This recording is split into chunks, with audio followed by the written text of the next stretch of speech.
আপনাদের কাছে সুপরিচিত একটি পুকুর নিয়ে চলে এসেছি। এটি হচ্ছে বাঁশধানীতে সর্দার পাড়া। এটি হচ্ছে আগের সপ্তাহে রবিবার এটি খোলা হয়েছে। আমরা কিছুক্ষণের জন্য জাস্ট গেছিলাম, তাই একটি ছোট করে ভিডিও আপনাদের সামনে তুলে ধরেছি। এটি হচ্ছে 28 নম্বর সিটের মাছ। এই সিটে অনেকগুলোই মাছ হয়েছে, কিন্তু আমি দুঃখিত, ওখান থেকে আমি চলে এসেছিলাম।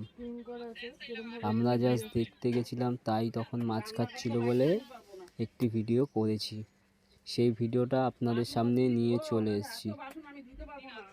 আপনারা যদি এই পুকুরে ছিপ ফেলতে চান, আমি নাম্বার দিয়ে দিচ্ছি, সেখানে যোগাযোগ করে নেবেন।